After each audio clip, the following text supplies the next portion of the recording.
Assalamualaikum warahmatullahi wabarakatuh. Yang saya hormati Bapak Dr. Hapidin MPD dan Ibu Rahma Novianti MPD selaku dosen mata kuliah dari wawasan pendidikan. Di sini saya akan menjelaskan mengenai perbandingan pendidikan di Indonesia dan di Korea Selatan. Sebelumnya, dalam konteks global dan persaingan di internasional ini, pemahaman menyeluruh mengenai perbandingan sistem pendidikan di Indonesia dan di Korea Selatan sangatlah penting. Karena melalui perbandingan ini, kita dapat mengetahui dan mengidentifikasi kelebihan dan kekurangan masing-masing sistem dan dapat terus meningkatkan mutu pendidikan.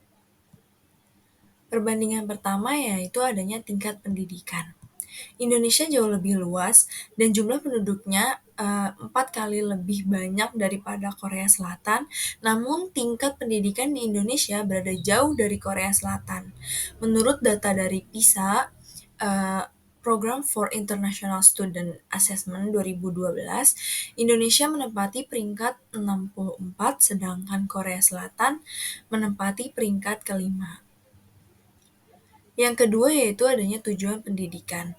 Menurut Undang-Undang Nomor 20 Tahun 2003 Pasal 3, pendidikan Indonesia bertujuan untuk mengembangkan potensi peserta didik agar menjadi manusia yang beriman dan bertakwa kepada Tuhan Yang Maha Esa, berakhlak mulia, sehat, berilmu, cakap, kreatif, mandiri, dan menjadi warga negara yang demokratis serta bertanggung jawab.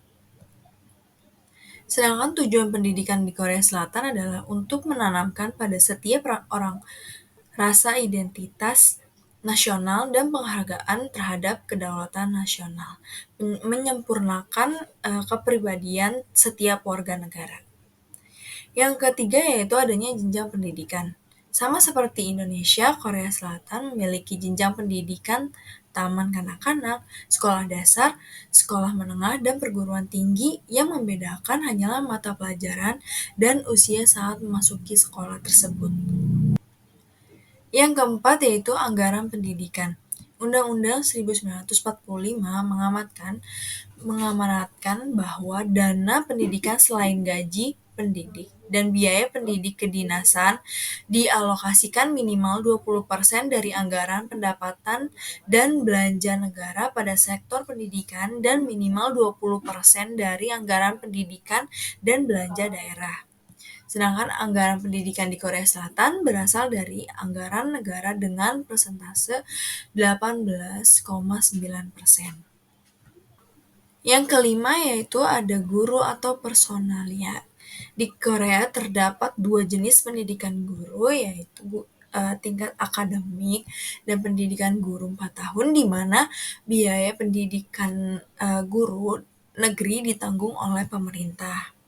Sedangkan di Indonesia, pendidik harus memiliki kualifikasi akademik dan kompetensi sebagai agen pembelajaran, sehat jasmani dan rohani, serta memiliki kemampuan untuk mewujudkan tujuan pendidikan nasional yang dibuktikan dengan ijazah atau sertifikat keahlian yang relevan. Yang keenam yaitu kurikulum. Untuk meningkatkan kualitas pendidikan di Indonesia telah menerapkan 8 kali perubahan, yaitu kurikulum 1968, kurikulum 1975, kurikulum 1984, kurikulum 2004, kurikulum tingkat satuan pendidikan, kurikulum 2013, dan kurikulum merdeka. Untuk di Korea pada tahun 1970, di Korea Selatan itu dilakukan reformasi pendidikan dengan mengkoordinasikan pembelajaran teknik dalam kelas dan pemanfaatan teknologi. Nah, bisa kita simpulkan, pendidikan di Indonesia dan Korea Selatan itu menampilkan perbedaan signifikan dalam hal pendekatan, kualitas, dan hasilnya.